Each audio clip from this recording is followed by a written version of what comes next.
Harka fuunee jirtu hordoftoota Oromiyaa Global Media oduu fi odeeffannoo guyyaa har'aatiif qopheeffanne akka itti aanutti dhiyeessine itti dhiyaadhaa isiniin jenna. Oduu ijoo Ameerikaan hooggantootni TPLF fi maatiin isaanii viizaa akka hin arganne uggurte. Waliigalteen Ameerikaa fi Iraan waraana dhaabuuf waliigalan maal akka of keessaa qabu oduu har'aa keessaa argattu. Dhiyaadhaa.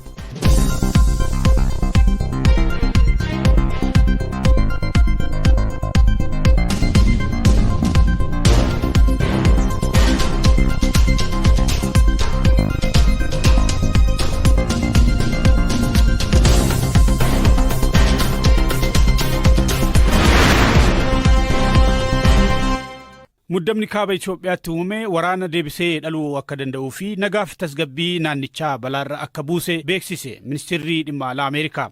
Jalqaba waggaa kanaatti hidhattoonni humnoota nageenyaa Tigraay raayyaa ittisa biyyaa Itoophiyaa waliin walitti dhukaasuu kan kaasu ibsi ministeera dhimma alaa Ameerikaa kun walitti bu'iinsa bara 2020 hanga 2022 ture kan lubbuu namoota 600,000 galaafatee fi naannicha gara beelaatti geesse booda kan jalqabaa ta'uu ibsee jira.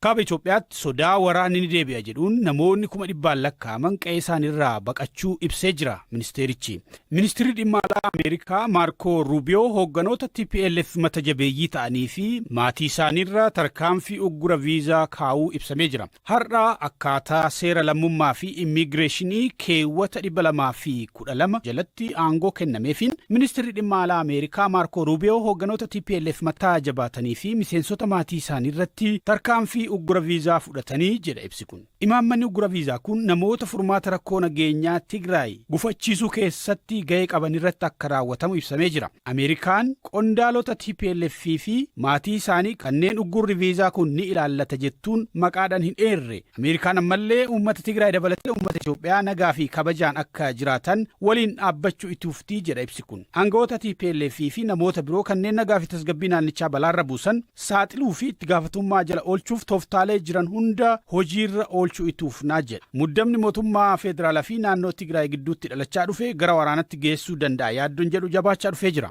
Xiinxaltooti muddame deemaa jiru irratti yaada kennan wanti addan baane dhukaas yoom eegala kan jedhu qofadha jedhu. Waliigalteen Piriitooriyaa waraana lammiilee hedduu galaafate dhaabsisee yeroo kamuu caalaa balaa keessa waan seene fakkaata. TPLF waliigaltichi diigamee jira jechuun ejjennoo isaa ibsee jira. Kanaafis mootummaa federaalaa himate. Mootummaan federaalaa dhimma kanarratti hanga yoonaa ifatti yaada kenneen qabu. TPLF bulchiinsa yeroo Tigraay kan Jeneraal Taaddasaa Warradaan hoogganamus diigee jira. Mana maree naannichaa filannoo waggaa jaadura taasifamee fi waraanaaf akka ka'umsaatti ilaalamuun hundaa'es hojiitti deebisee jira.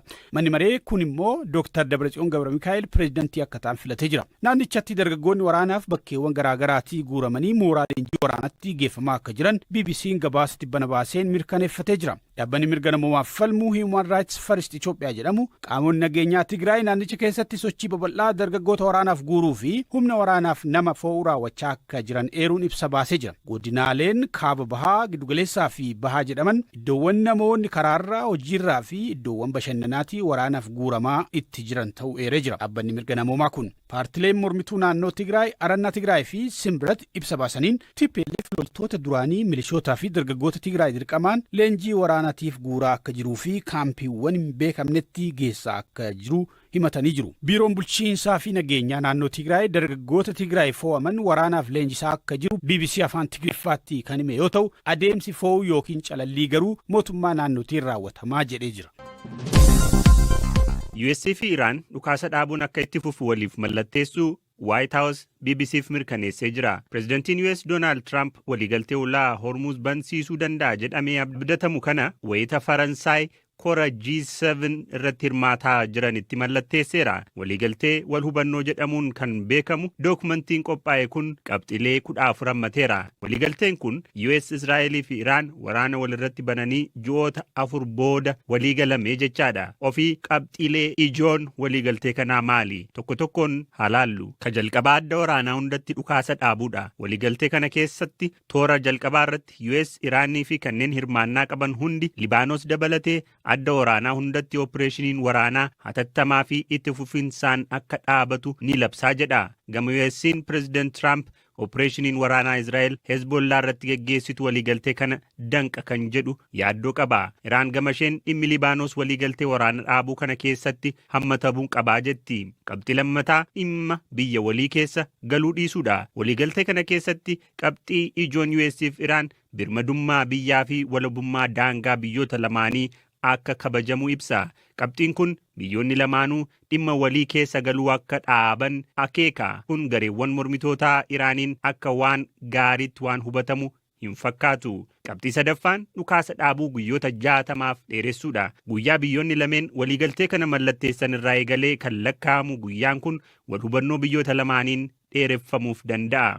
Qabxii arfaffaan US uggura galaanaa kaasuu isheeti. Ameerikaan jeequmsa yookaan gufuu dooniiwwan Iraanitti ta'uu ni dhaabdi jedha. Waliigalteen kun akkaataa waliigaltee kanaan uggura guutummaatti kaasuun guyyoota 30 keessatti xumurama. Ministeerri dhimma alaa Iraanis isa kana mirkaneesseera. Qabxii shanaffaan waa'ee ulaa Hormuz haasa'a. Waliigaltee kana keessatti Iraan wayita waliigaltee kana mallatteessitu ulaan Hormuz banamee dooniiwwan daldalaa hundi kaffaltii malee akka imalan gochuuf haala ni mijeessaa jedha. Adeemsi kun Iraan akka danqaa fi meeshaa dho'insaa kan ulaa Hormuzii fi naannawaasaa keessa kaasuu dabalata. Haa ta'u malee afayaa'iin paarlaamaa Iraanii fi mari'ataa ijoon biyyattii Mohammad Bagaar Galibaaf gaaffii TV biyyattii irratti taasisaniin ulaan Hormuz yeroo waraana dura haala turetti hin deebi'u jedhe.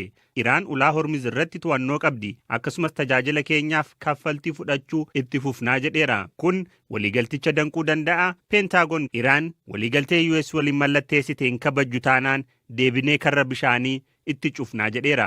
Qabxii ja'affaa fi ijoon maallaqa Iraan deebisanii ijaaruuf ooludha.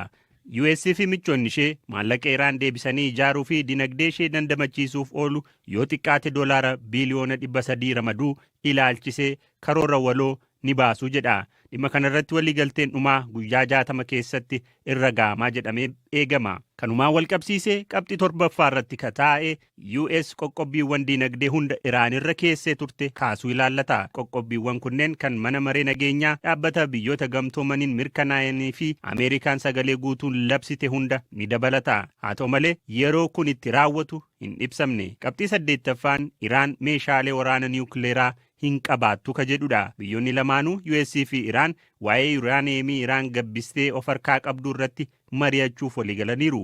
Garuu akkamiin yuuraaniyeemii kana akka hoogganan irratti wanti ifa ta'e hin jiru. Waliigalteen kun malli bulchiinsa niwukileeraa waliigalteedhaan ta'aa jedha. Kanumaan wal qabsiisee hamma waliigalteen dhumaa mallattaa'utti waa'ee niwukileeraa akkuma amma jirutti itti fufaa jedha. Qabxii 9ffaa fi 10ffaan waliigaltee US fi Iraan mallatteessan kun. Qabxii 11ffaa irratti maallaqa Iraan jalaa uggurame gadhiisuu ilaallata. Iraan yeroo dheeraaf akka qabeenyi ishee uggurame gadhiifamu gaafataa turte. Qabxii kana jalatti akka hirametti US akkuma waliigalteen wal hubannoo kun mallattaa'een maallaqa Iraan jalaa uggurame yookaan qabame guutummaatti gadhiisuu qabdi.